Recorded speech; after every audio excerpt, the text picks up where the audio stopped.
Ladies and gentlemen, welcome to another SHOUTCraft Clan War. It's going to be, as they say in Australia, a right corker. That's a possibility. Actually, that may be more of a Yorkshire term. I get the two mixed up. They're very interchangeable. My name is TotalBiscuit. Welcome to MLG TV, and I'm joined by Stefan Pengwin Mott. Hello, everybody. All right, so we're going to be kicking things off with a 2v2 TotalBiscuit. I'm looking forward to this one. Yeah, a 2v2 between, of course, our two teams today. We've got mYinsanity, and then we have a clan. Yeah, and the clan is from Australia. Australia, mate, as it's known to be.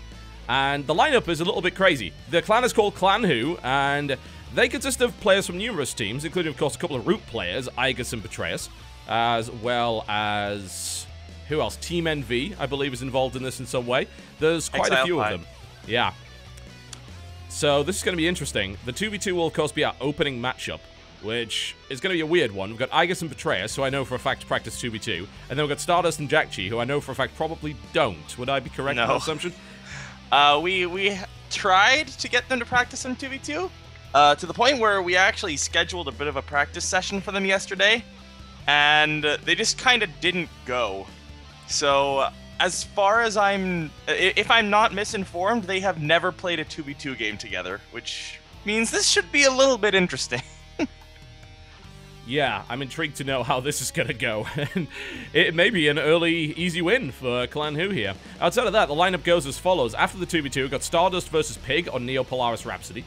We then have another Zerg vs. Zerg on Fallen Dreams. I don't know what it is about ZvZ on this map. This would be the third ZvZ we've had. Seems like Zerg really like this map for some reason. So we've got Sarell and Fenner. Sarell, of course, being mYe's new signing. Yep. And then after that, we have Abomb playing off against Blisk on Keru. Blisk is going to be the Singaporean representative for Clan Who. PvP there. Then we have another ZvZ on New Pompeii, a map that if I'm not mistaken, has yet to be played. And that's going to be between Petraeus and Kane. And then finally, the last match is going to be Iaga versus Jacky on Neo Jungle Valley with Wrecking Ball as the ace map.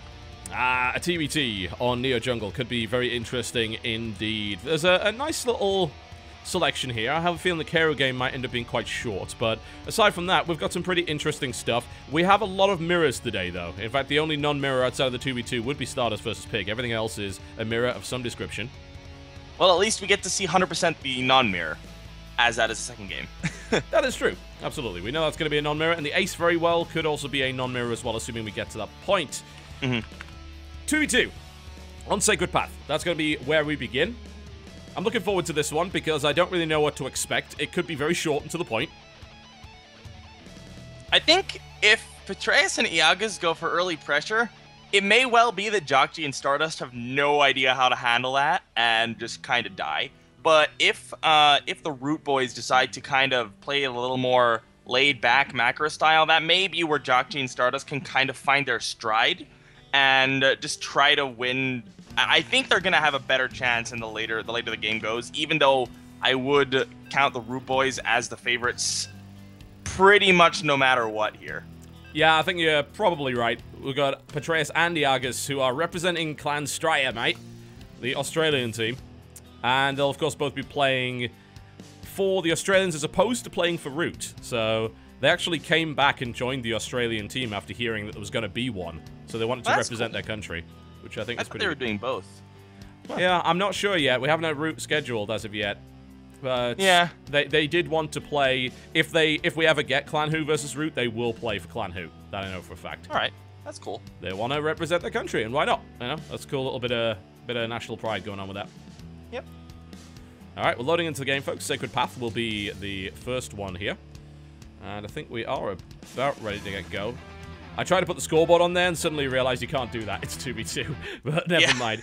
All right, here we go, folks. Welcome to Sacred Path and the first match of this clan war between mYinsanity, featuring Jacky in the red trunks playing Terran to the east, and his teammate Stardust playing Protoss to the south in the pink, versus their opponents. They are from Team Root, but today, outside of the pause, they are representing Clan Who, the Australian conglomerate, the Alliance from Down Under. In the blue trunks playing Terran, we've got Iaga, and to the north, playing Zerg in the yellow, we have Petraeus. Let's gonna have a quick pause here. Yep. And now just talk a little bit about the map. The biggest feature to note about this map is that it's kind of cut down the middle with a gigantic wall of a mixture of destructible rocks and minerals, and even a couple of gases here and there. There is one little opening here in the middle, but if you want to play super safe, you can knock down these rock towers here to shut that off as well. So basically, all of these rocks, I can't click on them right now, but if I'm not mistaken, they're actually double the health of standard rocks as well. So 4,000 HP, 3 armor on most of those. The rock towers are only 500 hit points, so you can knock them down fairly easily. The last clan war, we actually saw a strategy where there was a 2-barracks wall-off in the center of the map, which sounded like a fantastic idea until Life was able to actually work down one of those 4,000 HP rocks and bypass the wall-off entirely and then kill his opponents. So that was pretty brutal. But we'll see what strategies have been put together by both of these teams, because this is an unusual 2v2 map. For one, you're not sharing a base, which makes you quite vulnerable to potential rush play. But to counter that, you have this area in the middle here, which you should always cover with an Overlord every time, because it is always going to be the point where early aggression comes through. Yeah, and unfortunately, being a Protoss Terran team, mYinsanity boys won't be able to do that, but I wouldn't be too surprised to see this third Overlord for Petraeus, the next one that should be queued up, go right over to that little entrance in the middle of the map. Second one appears to be going down south, so not going to be spotting that just yet. Not too important just yet, though. And now, we do have a bit of a drone scout coming out for Petraeus. He's going to be able to see just who is where. And, well, we do have a gas started up for Iaga's... Wait. Yep, Iaga's. He went gas first. Gas. He went gas first here. Yep. So I actually think we could be seeing Hellion play out of him. Speedling Hellion is a very common 2v2 tactic for this for Terran Zerg. Yeah, Petraeus will expand, which is fine. I mean, we could very much still see Speedling, but it won't be that 10-pool Hellion build that is quite common on the American servers. And really, if you want to support a big push of Lings, you do need that second hatchery, so it's totally acceptable for him to do that. Stardust is going to now scout, and Jacky with the initial barracks down, and his gas as well, so barracks finishing around 17 supplies, so we'll see the command center coming through immediately. So both of these builds from the mYinsanity boys are a little bit standard. You know, they're almost 1v1 builds, and I have to wonder if that'll come and bite them in the arse later. It might. Oh, we do have that factory. Petraeus too. Yeah, that's actually, I'm not sure how much I like that, because on the one hand, Protoss is a very gas-heavy race, but on the other hand, if this forces Stardust to 4-gate, 4-gates aren't very bad in 2v2, so... No, they're not, no. I guess it makes them a little more predictable, but actually Stardust getting a nice scout off here on the gas timing of Petraeus should be able to identify what may be going on, especially if he goes down to Iaga's base, because Iaga's, he's getting the reactor, he's getting the factory, and it looks like we will be seeing Hellions out of him for sure. Yeah, certainly. And it's going to be pretty early Hellions with the reactor on there as well. I wonder if we will see some blue flame at some point, but for the moment, it's just going to be a single factory reactor. We've got Stardust going for the Twilight Council, and his teammate, who of course is Jacky, is also getting his own factory. And considering the Twilight Council's going up, it looks like that gas steal may have been effective. I think that might have slowed down Stardust just a little bit. Yeah, and considering that he's not going for a 4-gate or anything like that, the fact that he was on one gas isn't exactly the greatest of things for him. No. And meanwhile, we now just have, so far, no real massive numbers of units coming out of our Zerg player Petraeus. And that's what I'm going to be looking at most, because seeing constant Hellion production is just kind of standard when you have a reactor factory opening. I'm just waiting to see if we see massive amounts of Lings pumped. That's when it's going to become a little bit risky. And the problem here for Jacky is he doesn't really have a wall up yet. He's got a second supply depot being constructed, but I think you need 3 supply depots to close that. You do. Okay, so that is a full wall up with 3 supply depots. Good to know. Should be, yes. So he should be able to do that, but if Petraeus decides to just go and hit him, then that could be a problem. Thing is, there are already Marines. Jacky's Marine production is very high here on one base, so he's got a lot of units out. He's adding another barracks on before... He's not even expanding. I mean, he's going the 3-1-1 build here on one base. Yeah, and I mean, this is actually not a bad decision by him. He's going to be safe from most early aggression here. There's no Baneling nest up just yet, so there's going to be no Banelings to break through that. This one low health depot may go down. Looks like it is going to be forced to cancel here, but with the Marauder in front to help deal some damage against the Hellions and tank up a little bit as well, if he spreads his Marines well, he'll be okay. Well, we need to see Stardust actually reinforce here and bring some Stalkers across the map, or at least a Mothership Core to help out, but he hasn't built a Mothership Core, so this is all going to be down to Jacky to see if he can hold against this, and I don't think so. Not at all. No, not at all. Really nice control in the Hellions here from Iaga's, and we didn't see Jacky close off that wall up once again, and at this point, he's looking in a lot of trouble, TotalBiscuit. He's losing a lot of SCVs already. The Marines are down. Second Marauder's going to go down in any second right now, and it's going to be down to Stardust to really try to bring this back in some way because Jacky is already looking dead. Yeah, Jacky is pretty much roasted at this point. He could lift his units and bring them out, but he's lost all of his SCVs, and he only has enough money to build one. He's built a medevac and is dropping a mule now at this point. And we have units from Stardust, but there's nowhere near enough of them. I think it's blindingly obvious that one of these teams did practice 2v2 and one did not. Yeah, and I mean, at this point, we do have Stardust here trying to do what he can do here with a couple of Stalkers in the middle of the map, but they get surrounded. Crushed. Yeah, and he's going for one base play here with the Blink Stalkers, but Blink Stalkers is not what you need to get yourself back in against a two-player army. He would have needed DTs or something like that to do miracle damage, and with this many Banelings coming out outside of his door, this is looking just about over in favor of our Root guys. Yeah, and I think rightfully so. It's obvious that the build from the Clan Who folks is designed for 2v2, and mYe's isn't. It's as simple as that, and they are going to drop this map very, very early on. And the 2v2 is a bit of a wild card because you don't really know who exactly is going to be able to nail it down, but Clan Who easily wipes the floor with mYinsanity there, and will take the first victory. A bit unfortunate, to be honest, there, because Jacky, I think he kind of knew what he was doing there. It looked pretty solid. If he'd had that wall up done, if he'd put maybe his first supply depot there at the wall as well, had that done, there were no Banelings to actually break through there. So with the Marines positioned far enough back that they wouldn't take any damage from the Hellions, but they would still be able to shoot the Lings, he may well have been able to hold on for long enough for Stardust to get more units out and try to help a little bit more, but as obviously that wasn't the case, that was a little bit of a stomp in our first map. Yeah, it absolutely was, and it definitely shows the mYe boys were not comfortable in 2v2, whereas the folks over down under very much are, even in the middle of the night. So should be absolutely fine for them. But now we go to the 1v1, so that's out of the way. mYe can kind of take that on the chin and continue forward. And Stardust, one of your stronger players, and I say this, of course, because Pengwin is from mYinsanity. He is my co-caster today. We'll be going up against Pig. And Stardust, I believe he's played a couple of games on New Polaris Rhapsody, so he's more in his comfort zone for 1v1, and he's pretty confident here.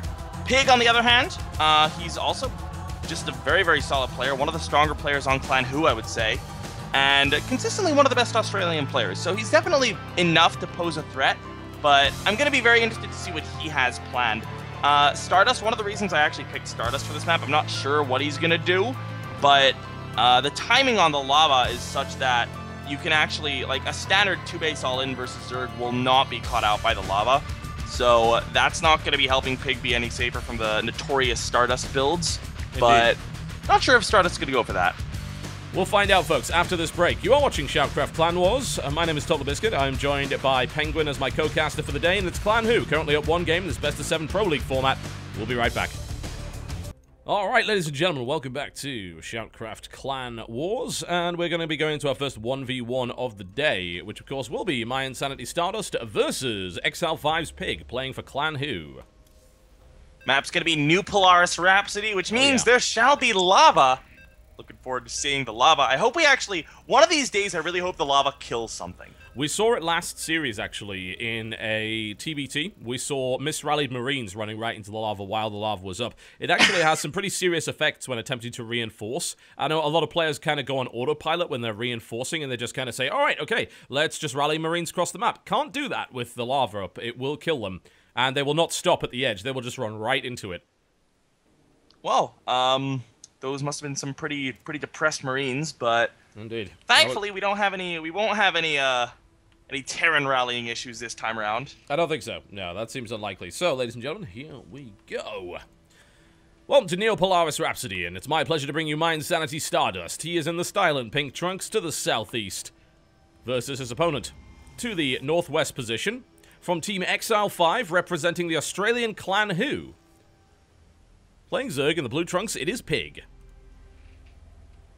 Alright, and the lava is obviously the most notable feature about this map, but just talking about the layout a little bit, it's very easy to secure and defend a second base here. The ramp up into the natural is, I believe it's the same width as the map, ramp on a habitation station, which is a bit of a more relatable map, obviously. And then into the main, there is no ramp. It's just this little choke here with the unbuildable plates, so you can't wall that off immediately. And basically, this means that two base all-ins look like they'll be pretty strong here for Protosses, because based on the timing of the lava as well, the lava will rise at about 5 minutes, and then rise again at about 10 minutes, and a lot of all-ins hit around 8 to 9 minutes. So, well-timed all-ins here could be very solid, but there's also a risk there, because obviously it's going to be very difficult for you to get a pylon on the high ground to reinforce, so if the all-in doesn't kill him straight up, all of a sudden you have to deal with the lava at 10 minutes, which could be a bit of an issue. Yeah, it can be a real problem. It can mess your timings up completely. You've got to watch out for that. Terran generally have a pretty good time on this map because of medevacs, but other races can find things to be a little bit difficult. It would not surprise me at all if we see aggressive stances from either side, but Stardust is actually going to go Nexus first here. Yeah, he does like his Nexus first, and it's actually Nexus into Gateway, which is about the greediest build you can do as Protoss. So he's not really too scared about Pig doing anything too aggressive, and Pig looks like he is in fact going to be going for a 3 hatch before pool build here. So both players opening incredibly economically, and this is going to lead to hopefully a bit of a longer game. Yeah, that would be nice. Oh wow, 3 hatch before pool there for Piggly Wiggly over there. He is hopefully going to be able to give us that long game that we were asking for earlier. I mean, a lot of the Clan Wars games so far have been very, very short because I feel that most of the players don't really understand the maps too well yet, so they basically just cheese.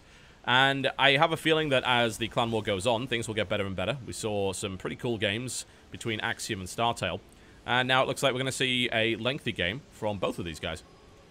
We could still see something crazy like a Nidus play. Niduses are incredibly good on this map as well, just due to the sheer size of the main base for the Zerg player to go for Nidus. Massive. Obviously, absolutely it is gigantic. Massive. You've got so much space to hide things in.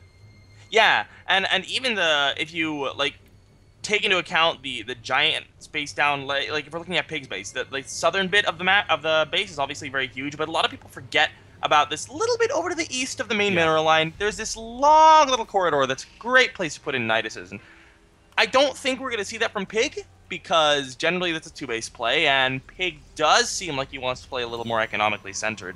But it is always something that Stardust is going to have to keep in mind. Yeah, you've got to watch for that stuff. All right, Lava Surge coming in 10 seconds. It's not going to make any difference. Nobody has anything on the low ground here. So we will, of course, watch the lava coming up because it's nice to watch, and that will be about it. And then there is another 5 minutes before the lava will surge up once again. And as you can see, it blocks off most of the map. There's an overlord over there. It doesn't really care too much. It limits the ability to spread creep for the Zerg because the creep tumors are destroyed by the lava. It also limits the places where pylons and proxies can be hidden by the Protoss. So there are certainly disadvantages, I think, for all races when it comes to this map. Yeah, and as you mentioned earlier, the Terran disadvantage being obviously you can't reinforce at all because your rallying units are just kind of going to die. Yeah. But overall, I think the biggest thing to note is that, as you pointed out, Pig is not going to be able to spread creep, and that creep is very, very important for Zergs, especially for map vision here, and especially on a map with no Xel'Naga towers. So that's really going to be a bit of a thorn in his side. And just speaking of map vision, his Overlord's even going to be cleared out by this Phoenix opening that Stardust is going for as well. So he's going to be playing this game pretty much in the dark. Yeah, that's a really nice build, actually, from Stardust. A really good opener, understanding that, hey, creep is difficult to spread on this map. You can spread it between bases, because all the bases are on the high ground, so you should be okay. But spreading it towards the center of the map is very difficult to do. If I recall correctly, it only destroys the tumors, so it is possible, before the creep recedes, to replace the tumors and actually keep the creep there, but you've got to be way more active and diligent about doing that. You can't just leave it to recede. And here from Stardust, we actually have a Robo coming up as a follow-up here. So he has gone only for 3 Phoenixes, which is a little surprising. If you're going for 3, you might as well go for 4, so you can kill the Queens in 1 lift, in my opinion. But I'm going to assume that Stardust knows what he's doing a little better than I do, so a couple of drones may well go down here. Probably going to prioritize lifting drones over the Queens, just because he just won't have enough lifts. Yeah, he doesn't have anywhere near enough firepower to kill Queens as of yet at this point, but it looks like he's going to get an Overlord and a couple of drones out of this, which is more than you might expect. Phoenixes are surprisingly tough. You know, you're looking at 60 shields and 120 hit points, so a single Queen is not going to fend off Phoenixes all that well, as was just demonstrated there. So a little bit of opening economic damage here by Stardust, killing 3 workers in total. He also has his Warp Prism on the way, actually. I like this. I like this idea. You were mentioning potential Nidus points, but there's also potential Warp Prism drop points in this particular main base here. There's so much space. In theory, I'm just thinking, would this work? I'm not sure how, if you could do this, but it might be possible to put a warp prism behind the natural of Pig and actually warp in a couple of zealots over the other side of the cliff. You could do that. Yeah, that's actually a really good point. That would be really sexy to see. And we have a lot of gateways following this up for Stardust. He's going up to a total of 6 here. And with the Robo and the Stargate up, he's got Phoenixes to control the vision. But Pig is actually being very diligent here with Zerglings on the map. And he will see that Warp Prism coming, which is a very big deal. Yeah, that's huge. That's really useful for him. He's also bringing Ventral Sacs into the fray, which I do like, particularly if we see this sort of cheeky attempt to use a sentry to block off reinforcements. It's a little harder to do here because there is actually no natural ramp. So while you can force field the base off, it's still vulnerable potentially to ranged units and Hydras, and Ventral Sacs may bypass that. But now we're in a really weird spot because there's a Ling run-by going in, but there's also a big warp in the main. Huge amounts of sentries, and the Zealots are moving in, but there are about to be 9 Hydras popping out. This is actually such a cool build from Stardust, and the reason is because the base is so gigantic, you need Overlords to see the base here around your base, but with the Phoenixes, he doesn't allow that to happen. But really good positioning on these Hydras. Just lovely. I mean, that was a terrible fight for Stardust there, but he is continuing to warp in. Ventral Sacs will be available as well, so the sentries are not going to be all that useful. Lings and Hydras have been walled out. Ventral Sacs is done in about 30 seconds, but how much damage is going to be done in the meantime? The drones have been pulled, as you can see, and Stardust really going for this 2-base play. Hydra's trying to work their way through here. Not a lot of damage has been done economically. You might think, well, 16 drones kill, that's a lot, but there's still 52 drones on the map here. Pig went for a lot of it, and the sentry wall-off is gone. That means the Stalkers are going to die, and the Hydra support is going to hold this as well. So we're actually in a position where Pig still has the lead economically. Yeah, overall that was a very solid defense, and Stardust did more damage than I expected to after seeing how that started out, with the Hydras being able to just do really well against the initial Zealots. We are going to see Stardust losing one of his Phoenixes here as well. Lovely pick off the Pig there. He almost lost the second one as well. He was getting very, very close to losing that. And we're going to see a transition by the looks of it to Robo. Heavy Hydra presence coming on the map here, which I love against this kind of Sentry Immortal style that's coming out. And you've got to watch out with Hydras on this map because they do move rather slowly. But here's the thing. Pig has Ventral Sacs. He could be going for a gigantic Hydralisk drop, or indeed just bringing them along to evacuate if he's forced to retreat. The thing to consider as well is that you may be thinking, oh, well, Phoenixes shoot air. Why would you go for a drop against anti-air units? But the fact of the matter is the Phoenixes are just going to tickle the Overlords. Yeah, Overlords are armored. in fact armored. Yeah, they are. So this drop into the main is going to completely bypass this wall. Look at the size of this thing! And Stardust has no idea there's a huge Zerg army about to drop into his main base. And again, abusing the size of this base. This is massive! It's just huge amounts of Zerglings, Hydralisks, everything being dropped in, and Stardust is completely unawares. He is completely out of position here, but he does have 3 Immortals and a Colossus about to pop. So with the Colossus there, he's going to have a lot of damage output. But as you said, there's no Thermal Lance here. But the brilliant Force Field's coming down, allowing Stardust to pick up a lot of that. But a nice lift up into that Overlord saves a couple of the Hydras here. Phoenixes are going to be able to come back in as well to try to do what they can do. Photon Overcharge on the main Nexus is going to help out a lot as well. The Immortals shelling away, the Colossus shelling away, and it looks like Stardust will hold this. But he has lost a little bit of economy behind this.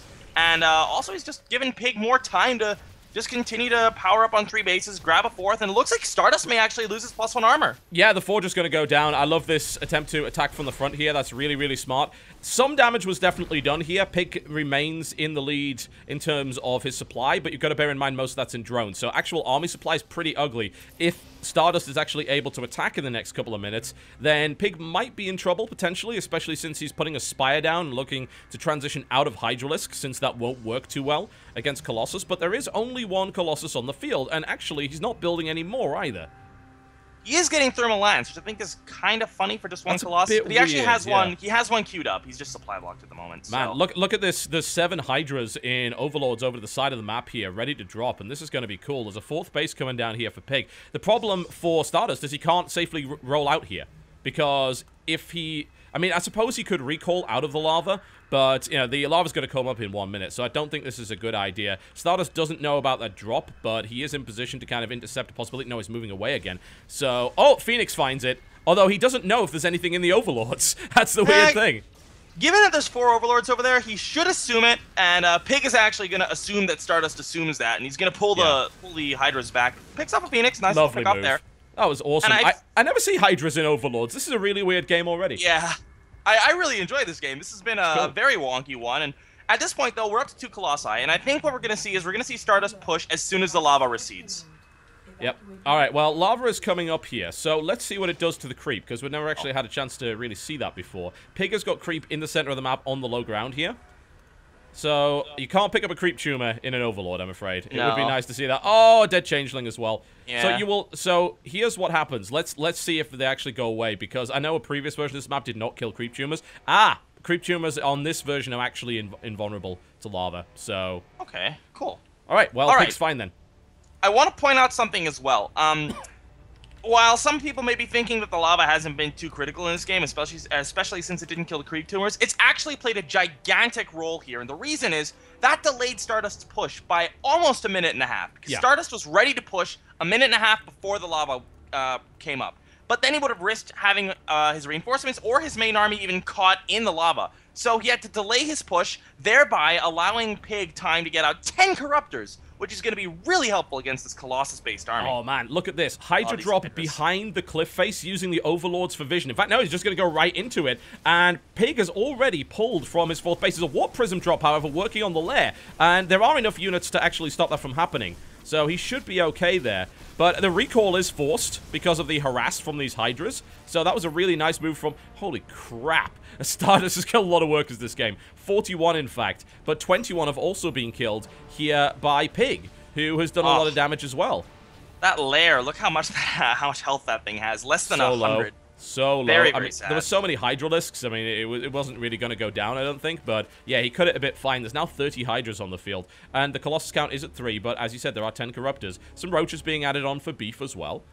I wonder if Stardust is considering taking a third base here. Because, so far, he hasn't really been able to stop Pig from really mining. He has sent 4 Zealots over to the 4th base. But that's currently evacuated anyway. Pig is using his drones in other places. So, this game is already really, really cool. It really is, but one thing that's not really going all that well for Pig is that he's gigantically oversaturated at his third base. He's got no mining in his main, so he's basically got the same economy. Okay, he's got a little bit more economy than Stardust, but overall, he's not taking full advantage of the gigantic worker lead that he has. And Stardust looks like he will be expanding here to the north side, which looks like he wants to be going for a bit more of an aggressive position here. Nexus is no longer queued up. Not sure what happened there. All right, a little Hydra drop, just the tiny little Hydra drop, which is going to get out of there. It's quite funny because there's so many Overlords, it's really hard for Stardust to figure out which Overlord the units are in. And the Phoenixes are going to try and chase these down. They've actually found the right one here, so it looks like we might see a dead Hydra here. In the meantime, a bunch more Hydras actually push out, kill the attempted harass and the run by on the 4th base with those Zealots, and now continue to push forward. Pig is heavily supply blocked here, but that's easy to alleviate as Zerg, so he's not too worried. And now he flanks around and is looking for another possibility. There's actually enough Overlords here, I think, to pick this army up and maybe go for another drop. It could be a possibility, but I think the biggest worry for him now is that Stardust knows that drops are a possibility, and as a result, if you risk going into the main and there is even just a small army there to hold it off, as the units are dropped one by one, it's pretty easy for them to be picked off. So you don't want to go for a big doom drop generally, unless it's kind of a risk that Pig doesn't need to take, because he does have a bit of a lead here, a massive economy lead in this game. So I like that he's just continuing to go for minor drops here. 3 Overlords coming into the main once again, and honestly, there's just not much to really deal with this. No, I mean, basically, he's managed to put Stardust in a position where his composition only works if he has everything together. Because otherwise, huge amount of Hydras and Corruptors come in and wreck everything. Uh-oh. The lava is about to go off. It looks like, yeah, he should be okay. He almost died to the lava, but he's on the high ground now, so he should be absolutely fine. Lava is going to raise. And in the meantime, Pig is going to drop, which is really smart because the army of Stardust is cut off outside of the recall. Oh, this is really sad for Stardust here. He's forced to recall into the main here. He's going to lose his Stargate, and that's going to cut Void Ray production. Basically... Oh, but Pig's going to lose all of his Hydralisks. I mean, that's 12 Hydras and 4 Overlords that are going to die here. I don't know if that was worth it. It really depends if he seizes the opportunity he has, but it doesn't look like he wants to go for the third. I would have loved to see him go for a main attack on the third. Looks like he may... Nope, he's going back towards the natural now. And basically, what Stardust is doing here is he's getting a scary, scary army that's going to be almost unbeatable in a 1v1 fight with the composition that Pig currently has. But Pig is going towards Hive. He's going towards Swarm Hosts. He's already got 3 Swarm Hosts in production. But Stardust is moving! Yeah, he's going to go and attack the 4th base. And actually, it's the 5th base now, but... Oh, this Swarm Host is just going to walk right into this. That's not going to work. Oh, this is actually huge. because now he knows. Yeah, 13 Swarm Hosts are on the way, and Stardust can start to prepare for that. The Swarm Host is a really weird one, and Pig's actually going to go for a counterattack while his opponent's army's away and try and force yet another recall, which might be possible here. Will Stardust commit? He has to. There's no energy for a recall right now, and as a result, this is going to be a bit of a base trade scenario here, and I actually think this is the best option Stardust has, because Pig was always going to go for this base trade with this composition to try to buy time. So Stardust needs to try to not allow Pig to have the time he needs. A lot more Swarm Hosts have come onto the map right now. He's up to a total of 11, and that is a scary, scary number. Are there observers here? There's actually only one observer. Yeah, there's only one observer right now. So that's actually a pretty big deal. It is with the army, but that's going to slow things down immensely. It's also going to allow Pig to defend his natural at this point. In the meantime, the army of Pig is absolutely ransacking Stardust's base, killing tech wherever it can, killing probes. And this is a really weird base trade on a lava map. I mean, that's a bit of a crazy thing to do. In 2 minutes, things could get really wild. Yeah, I mean, at this point, we do have the observer trying to get closer to this army, trying to close the distance. Oh, Pig needs to burrow. Pig needs to burrow. He's got 3 Swarm Hosts right here. He doesn't realize, and these Stalkers are kind of auto-attacking. So, oh, now they're burrowed. Okay, now Pig is going to be able to actually defend his 4th base. He's losing his natural here, but all the Colossus are going down to the Corruptors. Swarm Hosts now burrowing again and trying to push back Stardust's army, and Pig is slowly but surely winning this. He is, but he is trying to commit against Void Rays that have charge here with these Corruptors, so that is not going to be a good trade. He should get all the Void Rays, but he's going to lose almost all of his Corruptors in the meantime. And now Stardust continuing to try to push on forward here with the worker advantage here for Pig. Army supply is not as bad as the supply looks so far for Stardust, but Pig still definitely in the lead, but he's losing a lot of these Swarm Hosts for free. They're all going down. The Observer is with that army, so they pick them off, and the Swarm Host count is now only down to 4, which are, I think, probably the best bet for Pig is to try and just defend his 4th base at this point. Just say, all right, we're going to sack the rest of it, we'll rebuild on the 4th, and Pig is trying to push forward and wipe Stardust off the map at this point. Stardust trying to do the same here because, honestly, his army composition is not favorable at all against the army that Pig currently has. The Hydra-based force is going to do exceptionally well against all of these units that Stardust has. So Stardust does not want to engage. He wants to try to kill off all the buildings, but with this base at the top right, with Swarm Hosts and Spines at it, I don't know if Stardust can break it. No, I mean, the only concern is that there's only 4 Swarm Hosts, so that's a bit of a problem potentially here for Pig.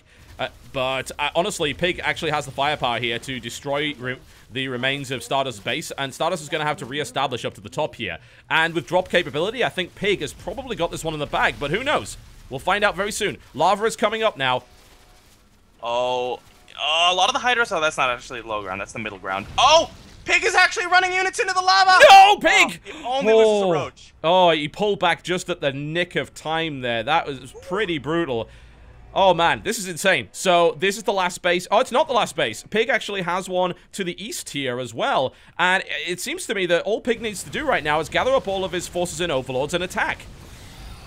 And we have the Swarm Host continuing to pick away the very limited numbers of units that Stardust currently has. A good lift on the last Swarm Host will allow him to pick that off. So these units will survive for Stardust for the meantime here right now, but actually splitting his army, I don't think this is a good decision by Pig. There are force fields, there is Guardian Shield there on that sentry.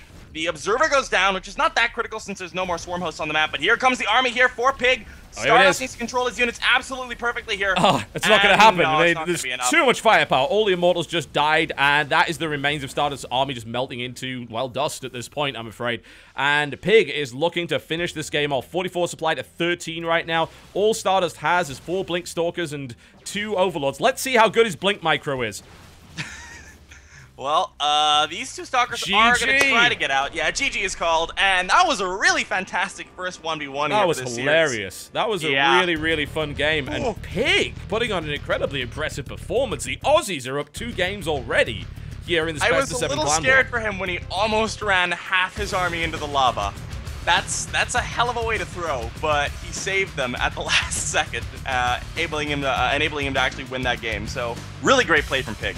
Absolutely wild play from Pig, and excellent representation of both Australia and his team Exile 5 here. I don't think many people expected him to take that one. No, not at all. Stardust is the clear favorite going into that, but Pig showing that he is in fact one of the best players that Australia has to offer, and showing that he can take games off some of the best. So that's going to mean that our next map is going to be coming up in just a couple of minutes, and we're going to be seeing Sarell versus Fenner. So we're going to be having the new mYinsanity recruit playing off against Fenner and the ZvZ on Fallen Dreams. Yeah, and we've seen some really weird ZvZ. The previous ZvZ on Fallen Dreams was actually awesome. That was Impact vs. Curious. Let's see if this one lives up to that. We're going to a break, folks. Hopefully the rest of the games are up to that caliber. We'll find out very shortly. Ladies and gentlemen, welcome back to SHOUTCraft Clan Wars. The next match is about to begin. It's going to be on Fallen Dreams between Sarell and Fenner. And this should be a really good one. As you mentioned, the last ZvZ we saw on Fallen Dreams was a hell of a match. And, well, hopefully this one can live up to it. I hope so. I really do. I hope it doesn't end up being Vortex versus Scarlet, because that was awful. Let's not see that again.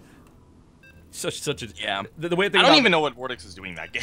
Well, I don't think Vortex did either. I have a feeling that Vortex had not practiced that map because it was the ace match, so it wasn't the map he'd prepared for, and then he went for a build that just doesn't work on that map. Like, it gets completely cut off because of the bridge mechanic. Yeah. So, yeah, he made a bit of a mistake there. There's no real doubt about that, but... Impressive start here for Clan who are currently 2-0 in the lead, which I'm not sure people were necessarily expecting. Maybe pick up the 2v2, but Pig beating Stardust is actually, in my opinion, a bit of an upset. Yeah, definitely. And this game, it's going to be between Sarell and Fenner. And honestly, I think Sarell is the favorite to go into this, but I would not be super surprised if Fenner took this. So that would put Who at a 3-0 lead. Jeez, that would be terrible. Absolutely terrible. That would... of course, leave the remainder of mYinsanity to try and pull everything back to an ace match, which could be very difficult to do. So let's find out, folks. Now playing for Carnage Esports as of 2 days ago with his... oh, wow, he actually has a picture of himself as the icon on his base there, because why not? He's currently Fenner. He plays for Carnage Esports now, though. He used to play for Frenetic Array. And, of course, he's representing the Australians in Clan Who in the southwest position, in the kind of teal trunks, I suppose. Playing Zerg, it is Fenner. Versus his opponent, the brand new recruit for mYinsanity. To the northeast position, in the red trunks, playing Zerg, mYinsanity Sarell. And Sarell, as opposed to the Stardust and Jacky for the 2v2, I know for a fact Sarell has practiced this map. He has, I don't know if he has any special builds prepared, but he has practiced it. So, Fenner, I assume, has also practiced it. So, well, both these guys should be a little familiar with the bridge mechanic by this point.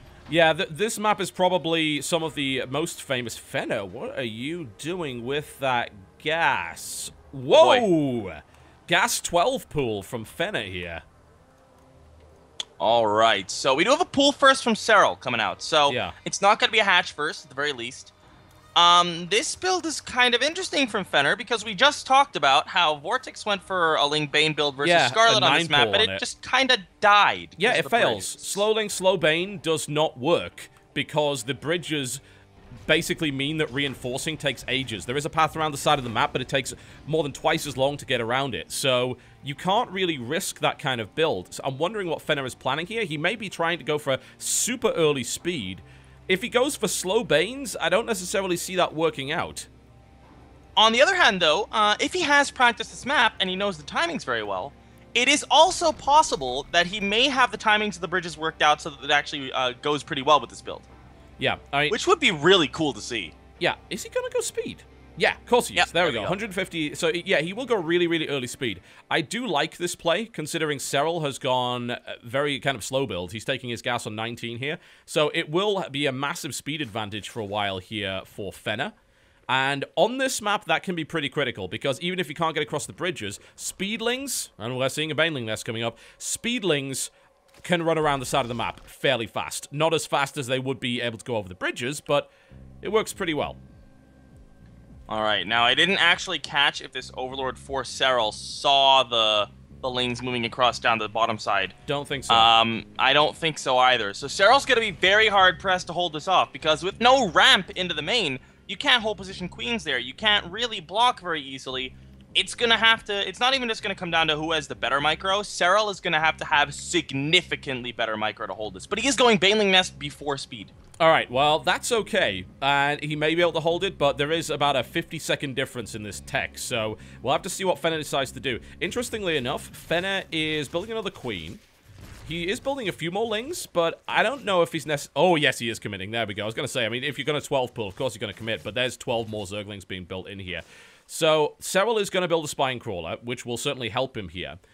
The question is, can this work? With speed, the reinforcements may very well be able to get across the map quicker. So this is, I think, a refined version of the failed Vortex build that we saw, and it could do the job.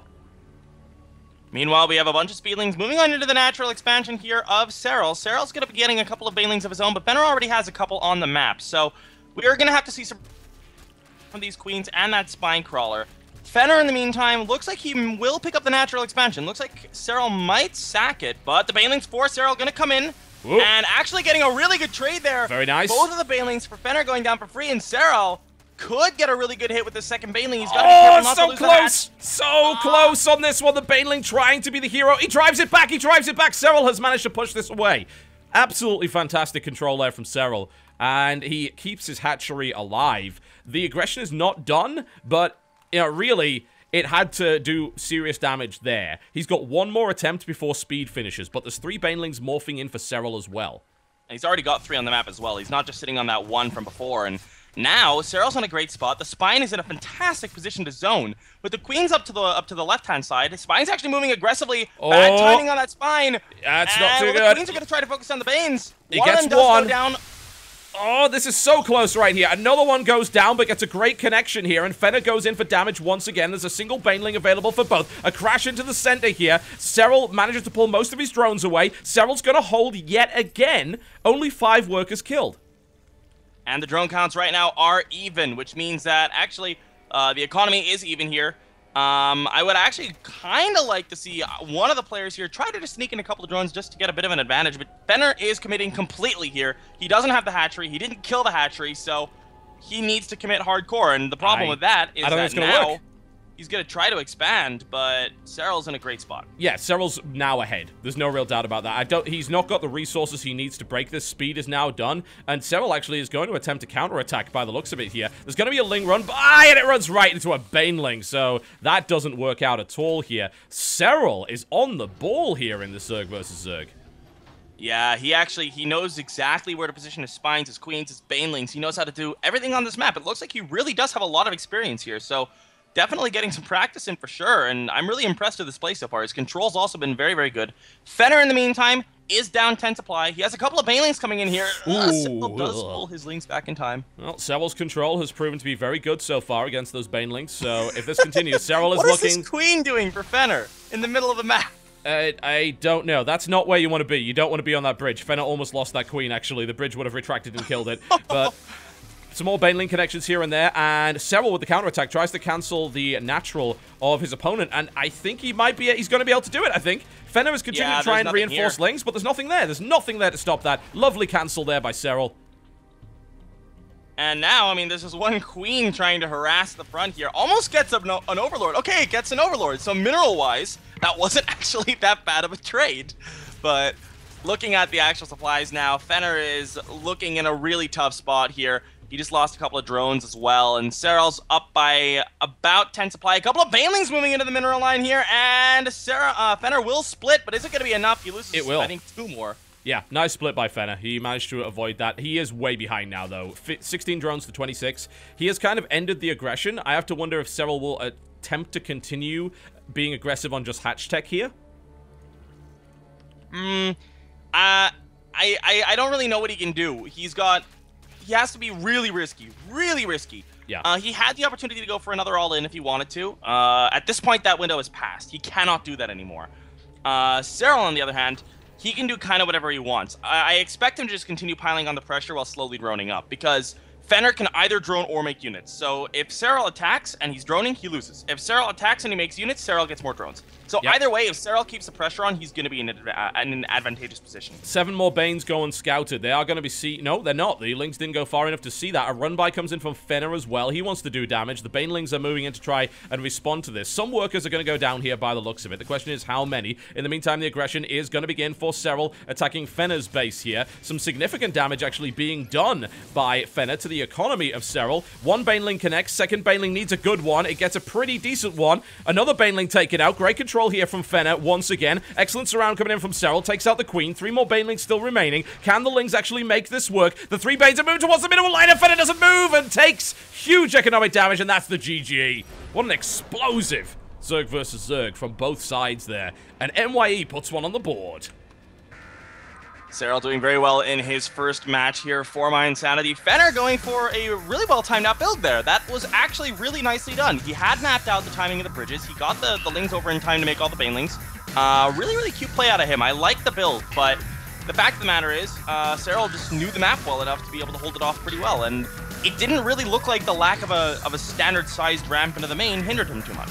No, I'd absolutely agree with that. He managed to make it work, and Senna's defense was just absolutely spot on the entire time. Really, really impressed with Sarell's defense. It was absolutely awesome. Fenner was really aggressive, and I mean, both of these players seemed really evenly matched in that series. That's why it was so cool.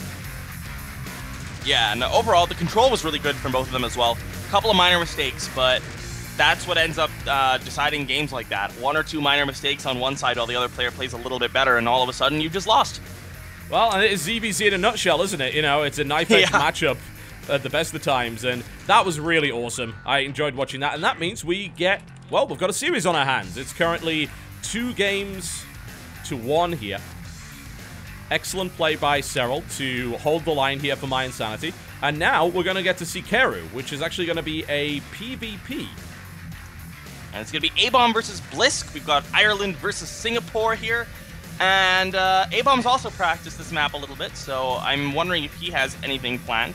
I guess we'll Blisk, find on out. the other hand, yeah, I mean, Blisk is pretty solid in Abomb's worst matchup is PvP. So I think Abomb is the more accomplished player as of his recent results, but Blisk could well take this. This could be another very evenly matched game. We'll find out after the break, folks. Neo Keru will be the destination. It's currently 2-1 in favor of Clan Who. The Aussies leading against mYinsanity. Can mYe tie it up? We'll find out after this break. Abomb and Blisk. Currently, the scoreline is 2-1 with Clan Who, the Aussies, and indeed their Singaporean ally leading the way here. Abomb's going to be trying to tie it up here for mYinsanity, and he has something planned. I don't know what it is, but I just looked into the mYinsanity Skype chat, and Abomb said, "Lol, you guys want me to do it?" And then like 6 people said yes, but I don't know what it is. So, all right, Keru. It could be. Let's see. You generally don't cannon rush into PvP, so that would be a little bit weird. Proxy Tempest, maybe? I mean, Proxy Tempest is kind of weird to PvP as well. So, I don't know. Most of the all-ins that you do in PvP aren't particularly weird, so I don't know. I'm not going to predict anything. I'm just going to wait and see what happens. I hope it's something cool. I really do. That would be fantastic. Keru, of course, will be the location for our next match here. I'm intrigued. Really intrigued. Double gas steal into 4-gate, maybe? Possibility. The gases are right next to each other, so double gas steal is a possibility. It's not that hard. Yeah, you could do it. All right, well, let's see if the Irishman can tie it up right here. Ireland versus Singapore. That age-old conflict recommences right here. Welcome to Keru. In the blue trunks. Representing Clan Who, the Australian Alliance. From Singapore, who plays for a team called Flash Esports. It is... Not to be confused with the Flash Wolves. No, do not confuse them with Yo Flash Wolves. That would be bad. They're not the same team. In the green trunks playing Protoss, we have Blisk. Versus his opponent to the northeast position. Representing Ireland and mYinsanity. In the blue trunks also playing Protoss, it is Abomb. Our little leprechaun. What does he have up his sleeve? I'm really intrigued. On the other hand, we've been talking a lot about Abomb, but it is possible that Blisk has something planned as well. He is a pretty accomplished player. He's apparently Grandmaster on the Korea server, which is fairly impressive in and of itself. Yep. I haven't seen much of Blisk, I gotta say, and Singaporean players, not all that common. In fact, if I asked you to come up with a famous Singaporean StarCraft 2 player, would you be able to? I would be able to say Blisk, and the reason I can do that... That's cheating! That's cheating! We have a forge, TotalBiscuit! A forge and 2 probes! Oh wow, those are actually stacked, so okay, they're not perfectly stacked, but it is possible if Blisk just glances at that, he may not notice that's 2 probes. Because 2 probes is dead giveaway. You can't cannon rush a Protoss, can you? Oh no. Oh, there's actually like no space behind the mineral line on this map. Actually, is that extractor walling off? You may be able to wall off with just 1 pylon. No, no way. Map Maker wouldn't do that. Well, So the natural. So the natural in this map, it is possible to wall up with 2 pylons. It may very well be that you can do the 1 pylon here as well. It is. He's going for it. He's going to go and try it, and Blisk is able to... he catches the probe! He's trapped it. He's trapped the probe, and he's come around the other side as well. An attempted wall-off. It's not going to work. Lovely defense there from Blisk. Wow. A cheeky play from Abomb completely and totally bombs. Well, Abomb's got 500 minerals. What's he gonna do? Nexus?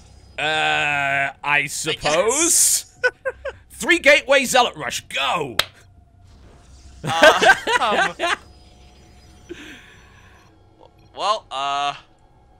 Alright. That was that. What do we say from here? I guess Abomb's gonna try to survive. What he can do is he can put cannons at the front and try to hold that way. Yeah, I mean, Abomb's not going to die from this position, but he did just put himself behind quite significantly.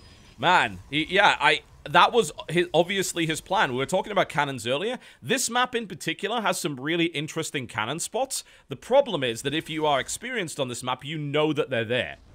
We had Alicia successfully pull it off against Pet on the natural, because you can actually do a 2 pylon wall off to do that. But you can, if you went pull first, you'd respond to it well. In PvP, in this case, you just got to be quick with pulling your probes, and Blisk was. So there he goes, and now he's going to lose his zealot.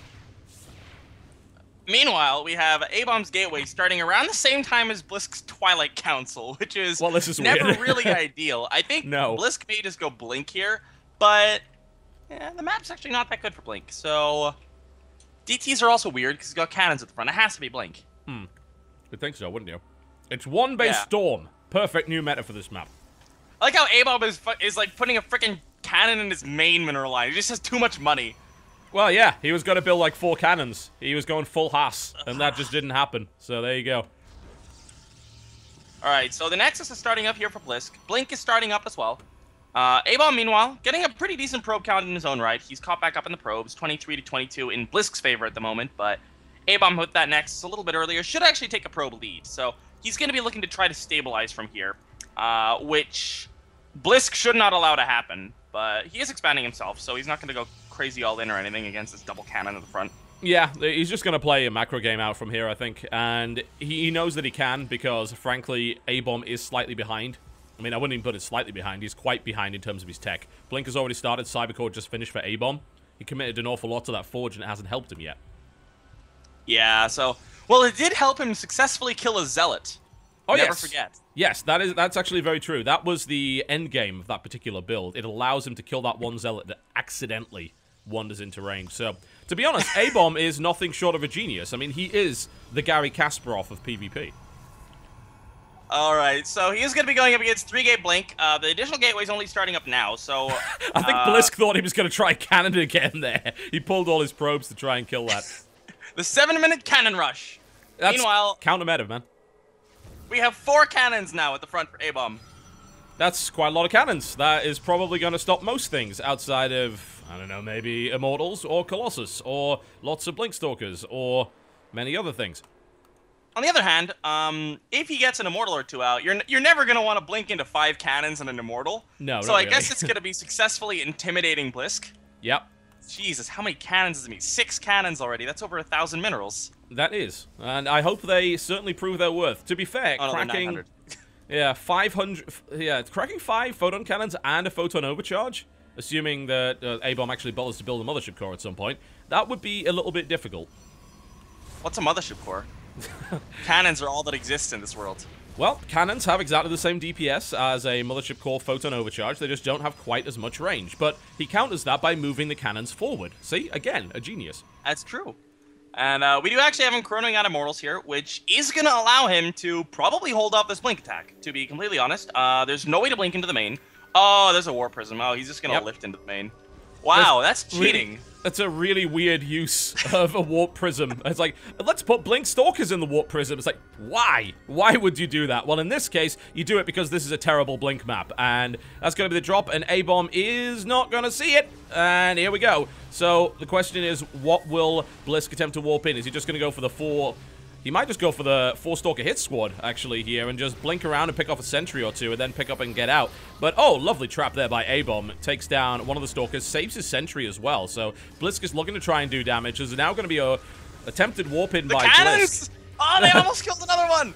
Oh, man. I told you, that cannon placement, it was genius, and Blisk actually decides not to warp in at all, and the remaining Stalkers get out. Well, that was, again, not a particularly effective attack.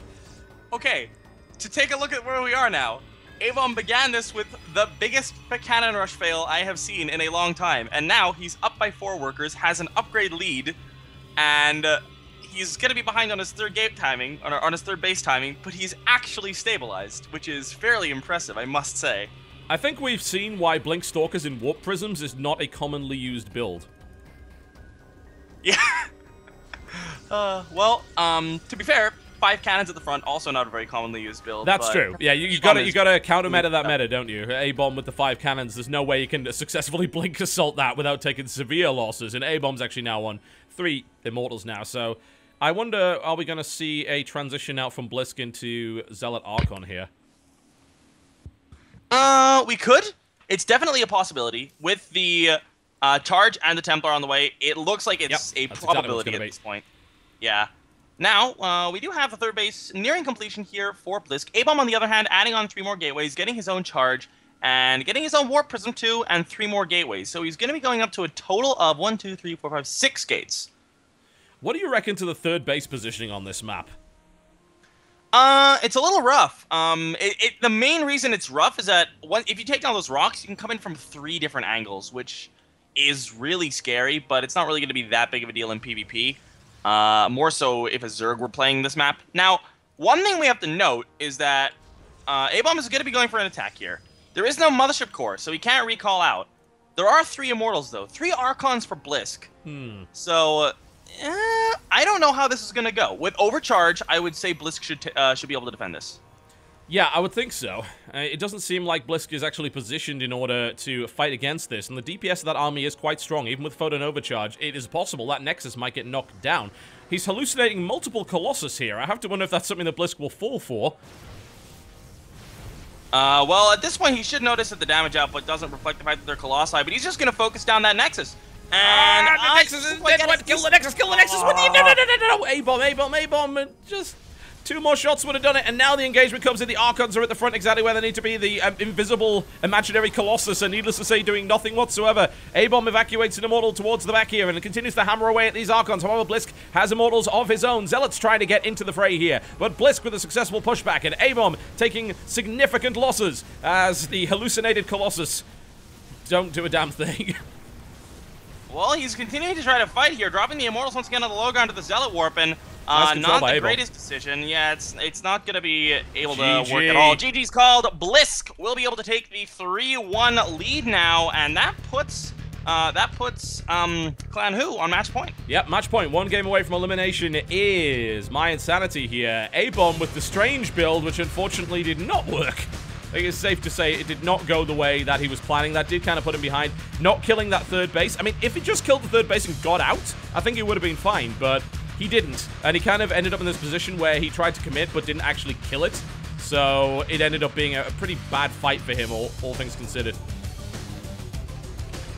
Well, that does leave 2 more games before the ace match here, and I don't want you guys to count out mYinsanity just yet, not only because, obviously, it's my team, so might be a bit of bias there, but our 2 players left are Kane and Jacky, so 2 of our 3 best players, I would say. And that's gonna be, well, to be honest, New Pompeii ZvZ, Petraeus versus Kane is next. That could really go either way. ZvZ on a map where you have 2 ramps that are both wider than your standard 1v1 ramp, I think that's pretty much the definition of could go either way. I definitely don't disagree with that one, I've got to say. So we will find out after this short break exactly what's going to happen on it. It is a very odd map. We haven't actually seen it too much in SHOUTCraft Clan Wars as of yet, but we will find out after the break. Don't go anywhere. Well, ladies and gentlemen, welcome back. Welcome back to SHOUTCraft Clan Wars. The next game is going to be Kane versus Petraeus, Zerg versus Zerg on New Pompeii.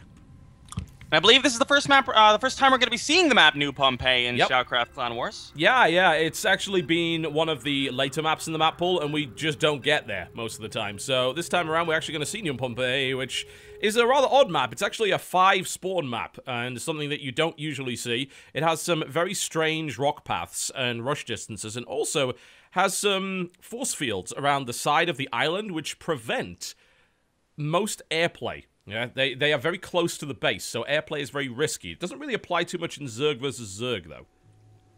Yeah, unless we get to the Muta versus Muta phase. But another very important fact is that if you look at the main here, we have 2 ramps here that are both very wide, so I doubt we'll see anything past Ling Bane versus Ling Bane, to be completely honest. Yeah, probably not. Okay, ladies and gentlemen, let's see who has the best Ling Bane versus Ling Bane. To the northwest position, he is the last man standing here for mYinsanity. In the blue trunks playing Zerg, it is Kane versus his opponent, who has spawned to the southeast position. One of 4 other potential spawns. Well, I would say 4, but it doesn't allow for close, so it's one of 3 potential spawn positions, I believe. In the yellow trunks, playing Zerg, it is, representing Australia, Petraeus. And Kane has some pretty cool things planned here. I helped him prepare for this map earlier today, so I know what he has planned, but I'm not gonna spoil it just yet because it's very cool. I hope I'll so. just say that.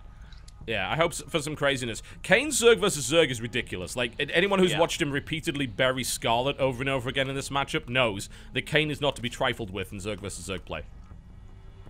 And here's a gas first out of both Hello, players. So Petraeus, 14-14 looking to be the build for both guys, and that does not surprise me in the slightest. This map is pretty much impossible to play anything else. We discovered earlier that, well, Kane and I discovered earlier that 14-14 expand is possible, but it's very hard to pull off even that. So pretty much, I'm not expecting to see an expansion out of either of these guys straight off the bat. Yeah, you can see around the outside of the map here, this is actually a force field. It is blocking off any air access. So if you think over here, you could get your aircraft there. No, you can't. You can't get past that. So it's a really strange map, and I think it's also one of the maps where Terran don't really want to play. We're not seeing Terran being put on this map because they are scared of just the air access in general. It means that drops can't go necessarily where you want them to go. And if you want to open Banshee, well, tough luck, because you have no way of really escaping. It's very awkward to play that style here. Yeah. And meanwhile, we do have the pools finishing up for both guys. Queen started for Kane, and Petraeus should be starting his right away as well. Opting for the speed first before the Queen. Yep. Actually, this is a really late Queen from Petraeus. That is really late Queen. What is he doing? What's he... Oh, there we... Well, he's building it anyway. Okay, so he's just delayed the Queen a little bit, which, not great. I mean, that's almost an extra round of lava injects that Kane's going to have here. But it does mean that Petraeus builds his Baneling Nest slightly earlier, though not enough for it to make a difference. Oh boy. Okay, so now I'm gonna explain what Kane is doing. Okay. He's got these 2 lings going on the other direction. It's only 2 lings, so Right. it looks like it's not enough to really make Petraeus think, okay, there's definitely lings somewhere else. What he's gonna do, what he wants to do anyway, is he wants to run Banelings in from both sides. Ah. Which worked pretty well against me, but I'm not as good as Petraeus, so... No, that is true. I mean, I like you a lot, Penguin, but probably your Zerg is not maybe up to Petraeus' standards. But regardless, I am intrigued to see how this goes, because the downside of this strategy is that Kane doesn't have as many lings on the side where Petraeus' lings are. But as you said, he's gone all the way around the side. This is a very strange map. It has multiple paths, and it has a very long rush distance to actually get there. But Kane has managed to sneak away these 2 lings into the corner here, and he's looking for that Baneling attack. Yeah, and Petraeus doesn't actually have any overlords on that side of his base, No, he does which not. is a bit of an oversight. I have to wonder if he's gone up against something like this in his practice games. And now, here we go, 4 Banelings against 4 Banelings defensively. High ground here for Kane, so if he controls to his best of his capability, he should be okay. Here come the Banelings! The Banelings are coming into the mineral line, and Petraeus is not ready, and the detonation hits the Queen? Oh, Kane, that was not so good at all. Meanwhile, though, he's actually gone a 2-for-2 trade on the Banelings. Or, wait a a minute. minute. Hang on, did he do that on purpose? Like, I don't... That would have destroyed a lot of lava. It is possible that that was a deliberate move. Yeah, the problem is there weren't that many larvae. I think it was actually a bit of a mistake here. Oh, these Banelings! Kane's gotta be careful. Oh, okay. Kane's gonna have to move out of that. Okay. Yeah, he's able to. Okay, good control here by Kane. There we go. And so far, things are okay for both players. Some economic damage has been done. Only 2 for 2, though. And Honestly, I mean, killing the lava did actually stop the reinforcements from coming in from Petraeus. It slowed them down, so Kane is able to pull it off there. But I think you're right, it was probably a mistake. However, there are 2 entrances to the base on this map, so the long way round can be used for harassment, and that's exactly what Kane is going to do. And Kane coming in from both sides. He's got to be careful of these banelings. 4 of them going to be finishing on up. He's got to be careful. Okay, okay. Oh, almost got flanked there. He's bringing his own banelings up the south ramp here, and he might be able to make his way in, but this is a tense game so far. Kane is, of course, the last man standing. If this goes wrong for Kane, that's all she wrote. The Lings coming in, the baneling looking to get connection. Kane could turn around and actually... Oh, it's huge! Oh, wow, a massive detonation there. It almost kills all of those drones. Doesn't quite get him, but that was insanity, quite literally. And there's another baneling coming in. Oh, man, if he doesn't respond, Petraeus isn't responding. He's not responding. Big detonation. 10 workers killed by that. All right, so at this point, Petraeus is basically all in with this. Kane has a gigantic supply lead, but a lot of that is in the worker count. All of it's actually in the worker count, so he's still going to have to control his units incredibly well here. Got to be careful against these banelings. Whoa! Would be okay. Those banelings going through the center. That was really bad. That was actually an A move there from Petraeus by the looks of it, and he detonates 2 banelings for 1 cocoon, and the cancel actually gives Kane his money back. So that was a terrible trade for Petraeus, and now Kane is in an absolutely phenomenal position. Man, this is an incredible Zerg versus Zerg that we're seeing here, and a great use of the map. Petraeus just not defending the south ramp, and yes, you can run around the side. It's basically, this map is like a clock. You can run either way, clockwise or counterclockwise. One is a lot longer, but it's less expected. It takes a while to run around even with speedlings, but you can do it, and Kane has used it repeatedly to his own advantage. And now Petraeus is actually going to do the same thing himself. He's going to go that way, but there's an Overlord ready to spot that. Yeah, and at this point, Kane's already in position to go in from 2 sides once again. He doesn't actually have any banelings on the south side just yet. Is he morphing any in? Yeah. Morphing 3 in here. And now bringing these other ones from the main here on the north. Huge hit on the Zerglings as well. Right and to the Petraeus face. cannot afford those. No, he can't. Petraeus is down to 2 Lings right now. Kane is looking to pull it back right here for mYinsanity. He's attacking from the north here, and he's going to look to attack from the south as well. More banelings moving in. He looks to try and get this connection. These defensive banelings are all that Petraeus really has to hold this. Another baneling is now moving in. Kane gets a great detonation once again. Only 12 drones remain here for Petraeus. The counterattack is coming from the left side. There are a couple of defensive banelings, but Petraeus GG's out, and Kane is able to hold the line once again in a Zerg versus Zerg. And that's going to mean that it's now 3-2 still for Clan Who. If Clan Who takes this 6th map, they will be the victors, but it's going to be a TvT on Neo Jungle Valley, Iagas versus Jacky. So definitely don't go anywhere, guys. That's going to be a hell of a map. Damn right it is. This has been a great clan war so far. Absolutely fantastic. I guess that's what happens when the players actually practice on the maps, but there you go. We'll be looking to see what happens on Neo Jungle Valley in a TvT. Jacky is coming out for mYinsanity. Will he be able to get that score equal? Will he force the ace? We'll find out after this break. Or at least mYinsanity in their first match, and they could well win this. I mean, they are still winning. It's 3-2 at this point. Yep. And yeah, it's still match point for them. Oh man, Jacky's TvT though is pretty good. Will the Beard Man himself be able to close it out for the Australians, or will Jacky take it to an ace match? Neo Jungle Valley will be the location where we find out just that. All right, so why don't you go ahead and introduce our guys, and then we can talk a little bit about the map. I would absolutely love to do just that. So here we go. To the northeast position, ladies and gentlemen. The last man standing, again, for mYinsanity.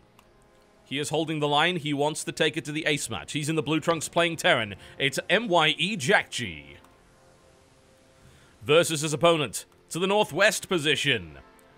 Currently on Team Root, but representing the Aussies in Clan Who. In the red trunks playing Terran, the Beard Man himself, it is Iagas. Alright, now I want to actually... I find... okay, so Jacky apparently hasn't practiced this map. Good to know going into this. Well, that's not good. I asked him when we were setting up the lineups, I'm like, okay, which map do you want to play? He's like, I don't care, I play any map. Like, okay. I'm not sure he's realized, and in fact, some of the Koreans haven't realized that the maps we have in this pool are not standard. Not at all.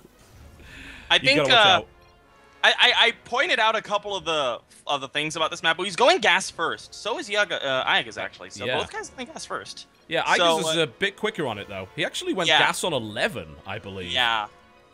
Okay. Super early. Now, basically what this probably means is we're probably going to be seeing drop play, Hellion drop. 2-Rax Reaper's also a possibility, but you don't necessarily have to go gas first for that. So, TvT, not really my expertise. I play Protoss and Zerg, so I'm just going to kind of wait and see. Now, this map is what makes this really interesting. So do you want to explain what feature that Neo Jungle Valley has that makes standard play pretty difficult?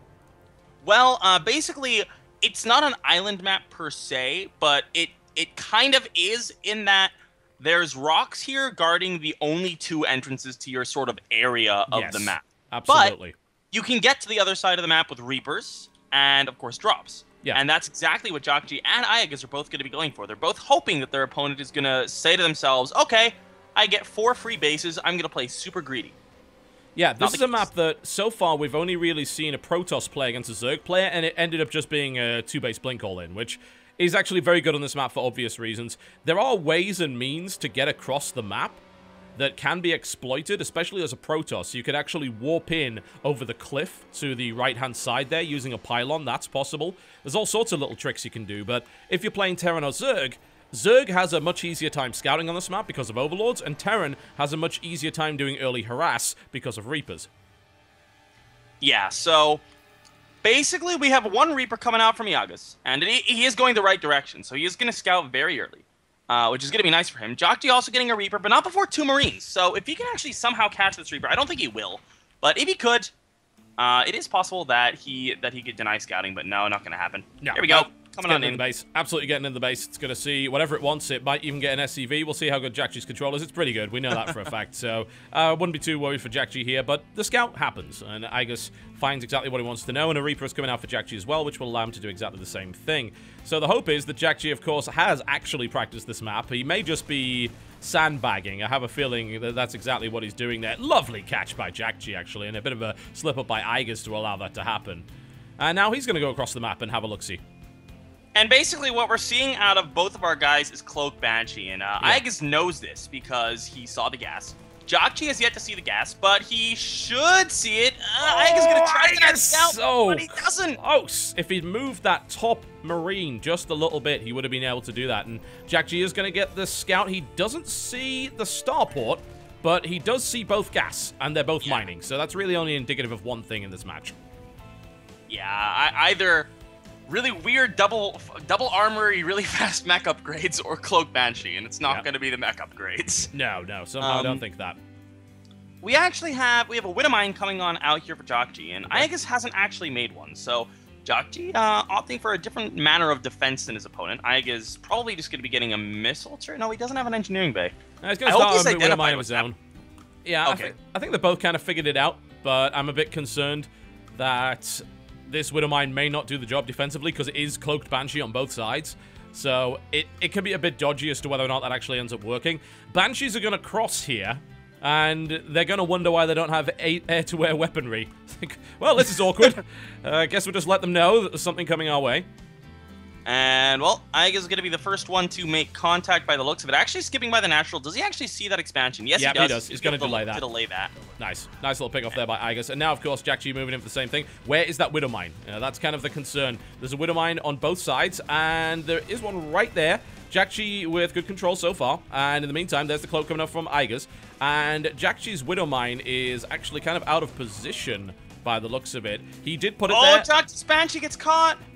It's gone. Oh, that's unfortunate. Yep, and Iaga's hasn't. And he's found a nice little position over here where he can continue to pick away at Jacky. The cloak is about to go down. He's got maybe 20 more seconds on it, but already Iaga with a little bit of damage. Not as much as you would expect. He's only killed 3 workers, so it's not the end of the world. All right, so actually, Jacky only killed off 2, so the Banshee for Iaga is paying for itself a little more, especially since it gets out with its life. Oh, look at this Widowmine. There's no way. There's no way. Surely. No. Oh, it's so close. That would have been so cool. Oh, man. That would have been Jacky the Farseer. I mean, he would have said, I have foreseen in the future your Banshee will retreat this way. Oh, that would have been the best thing ever. I'm so disappointed. Okay, so Iaga is not expanding. He's gonna one base it, but he's gonna have to go through a lot of rocks to one base it. So in the meantime, Jacky has a lot of time to get out this tank.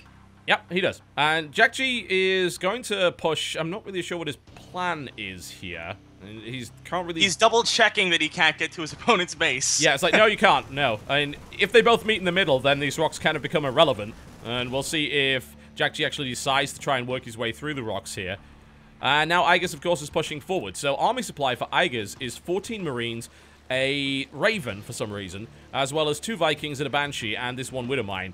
And Jacky hopefully should notice that these rocks are going down. He is in range to see the damage being done to it. Alright, so he has 1 tank here. That tank is going to be critical. He's got a Raven as well. And obviously Iagas' army is significantly stronger, but Jacky can afford to pull SCVs to hold this. He's going to have to, I feel. And he's bought enough time to get that tank out. He's bought enough time to get his units in good position. But oh, here comes a Banshee to try to poke. Oh, that's not really going to do too much though. Gets a Marine, maybe 2, and now it's going to go down. Oh, or point defense drone saves Aigas with the clutch move right there, and is trying to defend against this as best he can. The PDD is now down for both sides by the looks of it, and Aigas almost losing his Raven, puts down a reinforcement little turret right there. The 2 siege tanks are actually out of range, which is allowing Jacky to hold on to this for the time being. However, it's currently 4 tanks for Aigas versus only 1 for Jacky. And Jacky is going to be able to get the high ground here. And with the Viking advantage, he should be able to deny vision to that, which is going to be very nice for him. But he's being shelled away at here, and this is going to be a bit of a problem. And these Vikings are trying to get something done, but yeah, he's got a lift, and he may actually lose that CC. I don't think he will with the Marines down there, but this is not the greatest. It's not horrible because Iaga also doesn't have an expansion, but with the high ground advantage, Jacky, don't push down the ramp. Don't do that. Okay. Well, Aigas is actually not deploying his tanks here, so that was a little bit of a risk there. Scan goes down, and Jacky just kind of edging his forward position here, and this is super tense. Aigas is looking, it needs to win, Only 1 tank is sieged for Jacky. That's a huge mistake. That's not good. Jacky lands his Vikings to take a little bit of the initial fire. Jacky getting some decent damage in here. Jacky looking to break it. Jacky is going to do it. He's going to break this contained. Just barely. The focus fire. Wow, the focus fire for Iagas just wasn't there, and wow, Jacky. Wow, that was actually really huge. That was really brilliant control from Jacky, just absolutely perfect. But at the same time, Iagas wasted 2 tank shots. 1 shot was actually killing an SCE that was on his other tank, which did more damage to himself than Jacky. And with a fight that was that close, I feel like that may actually have been the difference. It may very well have had something to do with it. I certainly don't think that went all that well for Aigas, not by any stretch, and Jacky holds for the time being. He's now going to drop. He's able to avoid the Viking patrol. He's got to watch out. I mean, Aigas is still trying to push forward, but I think this drop might do significant damage to Aigas.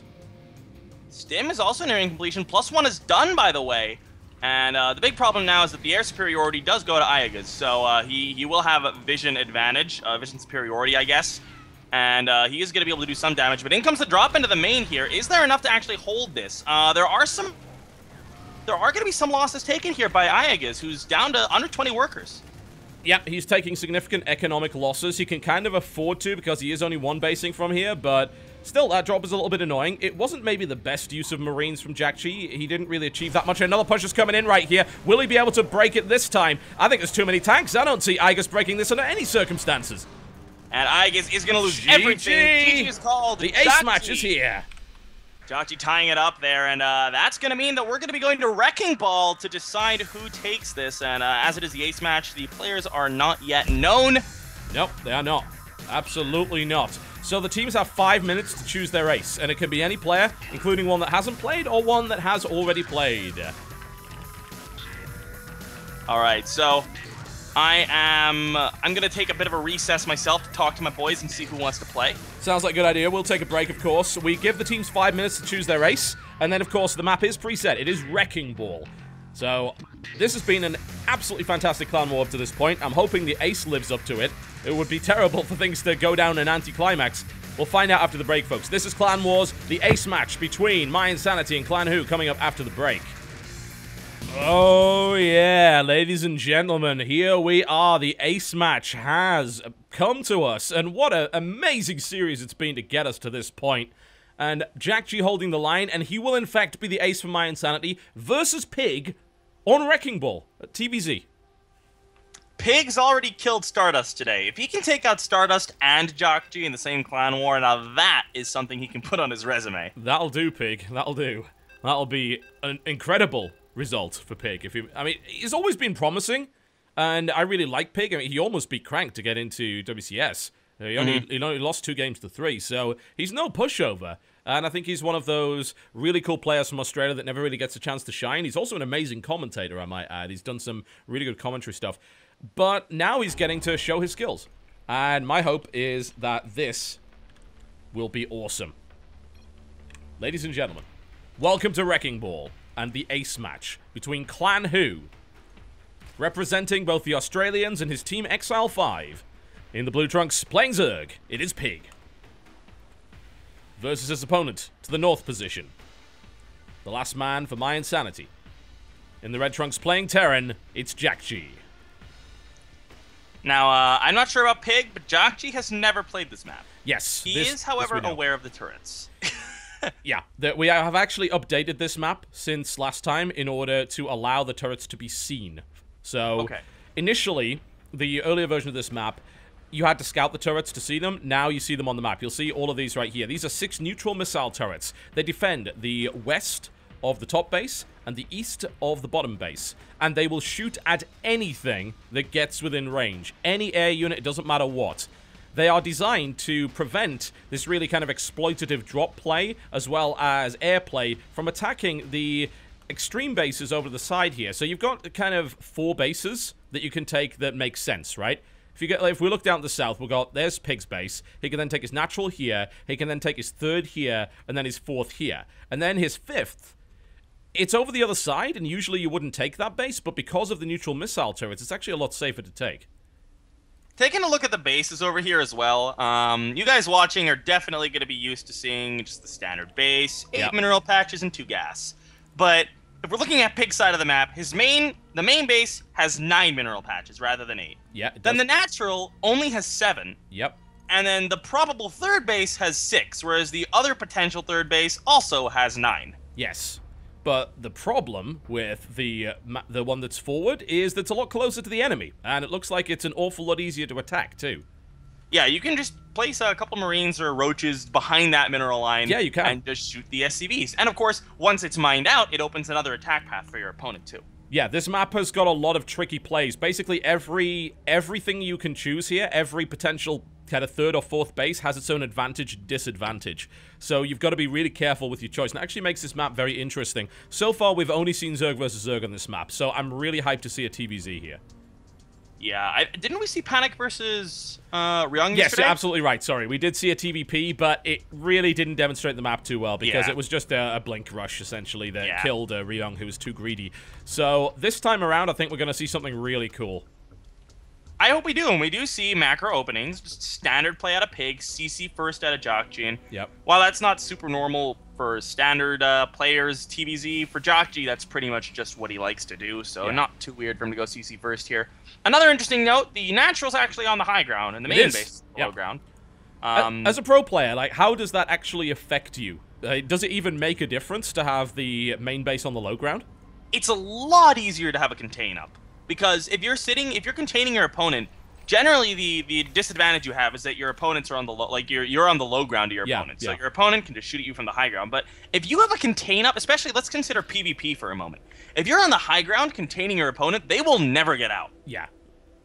So basically, you've got to stop that from happening. It's really as simple as that. A lot of these maps have very different play styles, and if you were to use these maps in a regular tournament, it might not be a good idea, because as we said earlier, losing on a map like this in a best of 3, which is the standard format, that's a bit of a kick in the teeth, because that puts you 1 game away from elimination immediately. Losing on a map like this in a best of 7 clan war, that's different entirely, and it's the same reason why we often see Kesper put some really weird maps into Pro League, because this is where that kind of map design really shines.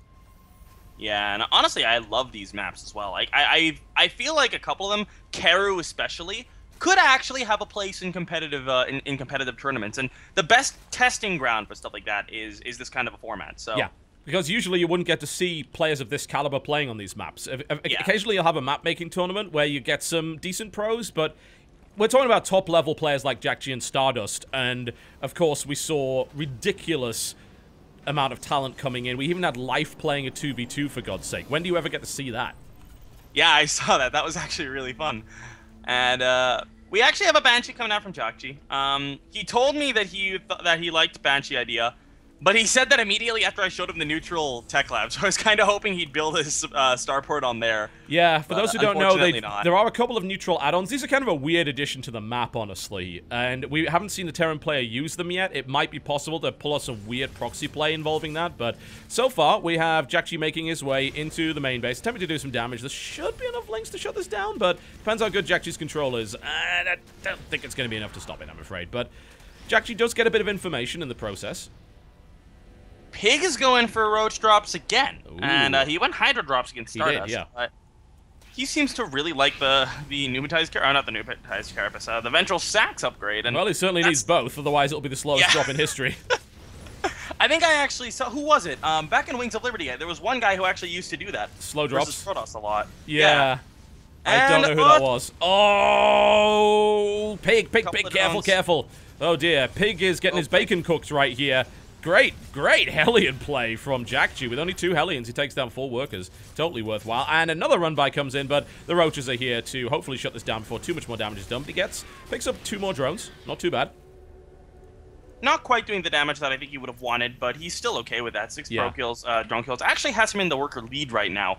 But with no third base, this has got to be ringing alarm bells for Jacky. He's got to know something is going on right now. He's building Marauders, Widow Mines, Banshee. I think he's setting up for defensive play here. Yeah.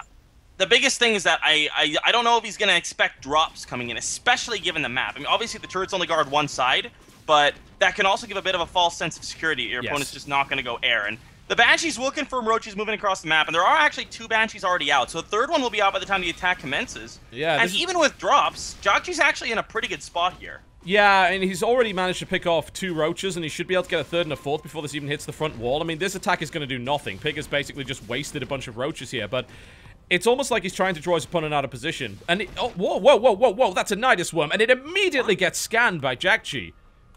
Hang on a minute, this could be a misread. I can't understand why.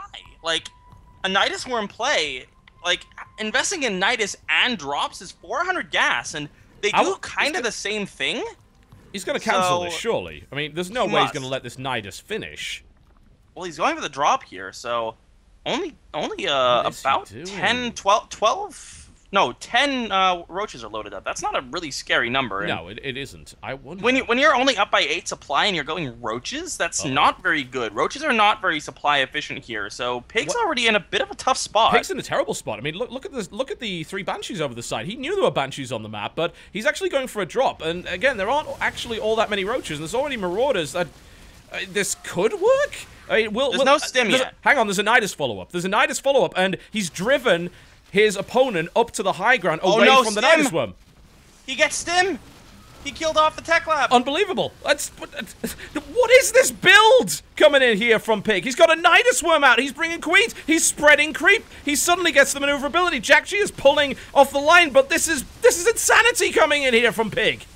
Meanwhile, we also have the Banshees doing a lot of damage on the other side of the map here. Jacky doing his best to hold. We do have a bunch of SCVs pulled. The Marauders are doing good damage, but they don't have stim. Good focus fire coming down from Pig, picking off 2 of the stragglers here. But the high ground advantage here for those Marauders will mean that they can trade a little better. A couple more may well go down here. There's about 4 bunkers of the natural, so those will be hard to break, even if the main does go down. Meanwhile, the main base of Pig has been completely ransacked here.